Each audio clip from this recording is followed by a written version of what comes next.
Jennifer Lawrence sat at the view table on a Monday morning that felt tight around the edges before anyone asked the first question. She wore a simple black blazer, her hair pulled back like she didn't come to play dress up. The audience clapped too loud at first, the kind of cheer you give someone you think you know. But her eyes didn't match the grin she forced when she looked at Whoopi. Whoopi kept her tone warm, her hands folded like she could keep the room from cracking. She said, "Please welcome Jennifer Lawrence, Oscar winner, advocate, and never one to hold back when she has something to say." Jennifer gave her a nod, that half smile that didn't reach her eyes. She said, "Thanks for having me." Joy Behar leaned in first, pen tapping her notes like she'd been waiting for this one. She said, "So, Jennifer, you're in the news again. Surprise, surprise, telling people how to think about politics. What makes you think people want another celebrity telling them how to vote?" Jennifer's jaw flexed once before she spoke. She said, "I don't tell anyone how to vote, Joy. I tell people to pay attention." The audience clapped once, then fell quiet when Joy didn't join in. Joy laughed, but her eyes stayed cold. She said, "You don't think you're out of touch? Flying around in private jets, giving speeches about climate change, lecturing working people about democracy." Jennifer's fingers drummed the table once, then went still. She said, "You think people who care should stay quiet because they're imperfect?" Joy snapped back, her tone sharper. She said, "I think people are tired of hypocrites." Sarah Haynes jumped in, trying to soften the air. She said, "But Jennifer, do you feel like there's pressure on you to be a voice for young women? Or do you put that on yourself?" Jennifer turned to Sarah, her tone calmer, her eyes softer. She said, "No one puts it on me. I see what's happening. I won't pretend it doesn't matter." Joy cut her off, voice rising above the hush. She said, "What's happening is celebrities want attention. That's what's happening." Jennifer leaned in, eyes locked on Joy now. She said, "You think I need this for attention? I could stay home. I could keep quiet. I could do nothing. But then people like you would have the whole mic." The audience murmured, that low hum that always means the next line might hit too hard. Joy pointed her pen at Jennifer. She said, "You're not the voice of America, Jennifer. You're an actress. Play your roles, collect your checks, and let the real people handle the real problems." Jennifer's voice didn't crack. It got calmer, colder. She said, "And who gets to decide who's real enough to care? You." Joy's smile snapped tight, like a trap springing shut. She said, "I've been here a long time, sweetheart. I know a performance when I see one." Jennifer's eyes narrowed just enough to show she'd had enough. She said, "This isn't a performance, Joy. This is what it looks like when someone doesn't need your permission to speak." Joy's pen tapped against her mug now, the sound sharp in the hush. She said, "You think you're the only one who cares? You think you're the only one who sees what's wrong with this country?" Jennifer didn't flinch. She said, "No.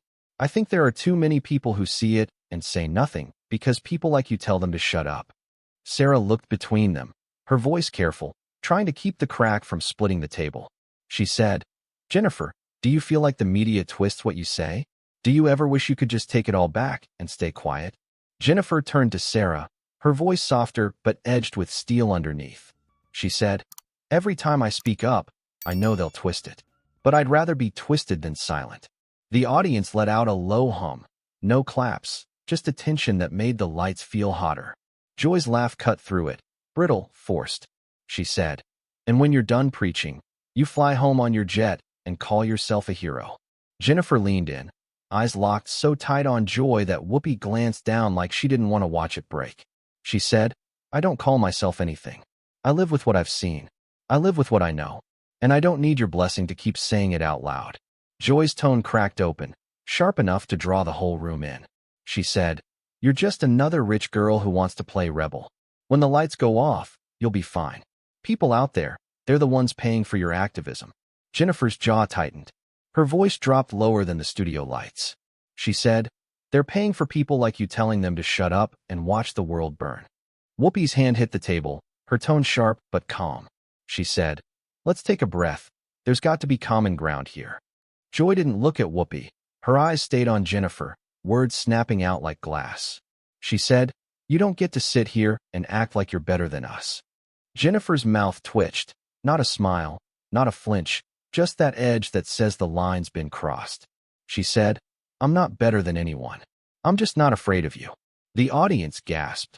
One woman clapped, but her hands fell into her lap when no one joined her. Sunny Hostin leaned in, her tone careful. She said, "Jennifer, people want you to inspire them, not fight with them." Jennifer's eyes flicked to Sunny, a small nod there. But then she looked back at Joy and the calm cracked wide open. She said, "Inspiration doesn't come from playing nice with bullies." Joy slammed her pen on the table, voice too loud for the mic. She said, "You're the bully here. You come on The View like you're untouchable." Jennifer pushed her chair back, the scrape sharp enough to slice the hush in half. She said, "No, Joy. I came here because I thought people were listening. Turns out you're too busy hearing yourself talk." Joy's mouth opened like she had one more shot ready, but the words caught in her throat when Jennifer stood up. The scrape of her chair was louder than anything anyone said next. Whoopi's hand hovered near her mug, like she might try to pull it all back to calm, but the calm was gone. Joy's voice cracked out, sharp and brittle. She said, "So that's it? You're going to run away the second someone pushes back?" Jennifer didn't flinch. She said, "This isn't pushback. This is noise." The audience sat frozen, not clapping, not booing, just holding the hush like they were afraid it might break if they breathed too loud. Sarah tried to catch her before she walked. She said, "Jennifer, please stay. Say what you came to say." Jennifer's eyes softened just for Sarah, that ghost of warmth she'd been saving. But when she looked back at Joy, the steel was right there again. She said, "I did say it. You just didn't hear it." Joy crossed her arms, voice cutting the space between them. She said, "You're another Hollywood hypocrite. You know that, right? You'll say all this, and nothing will change." Jennifer leaned in one last inch, just enough for her voice to drop, so low the front row leaned forward to catch every word. She said, "Nothing changes when people like you make people too scared to speak."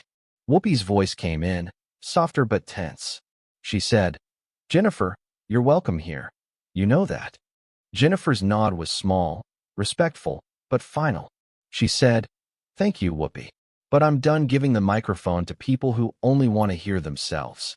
Joy started to fire back, pen up, mouth open, but Jennifer turned before the line could land. She stepped behind her chair, boots hitting the floor harder than the band ever could. No sign flashed for applause. Nobody reached for the mug she left behind. The hush spread wider than the lights. The camera caught Joy's face frozen in a half-smile that didn't know what to do without someone to swing at. Jennifer didn't wave, didn't look back, didn't drop a final punchline to make it pretty. She just walked past the edge of the set, through the black curtain that swallowed up the lights, the stage, and the noise she refused to sit through. The audience sat there, stuck between a clap and a question. Nobody moved to fill the seat. Nobody played her out. By the next morning, the clip was everywhere. Jennifer Lawrence storms off The View. Joy Behar shut down. Headlines chewing on the silence she'd left behind. Jennifer didn't issue a statement. She didn't tweet. She didn't explain it. She didn't have to. Some people perform for the lights. Others get up and walk out when they know the truth won't fit the script.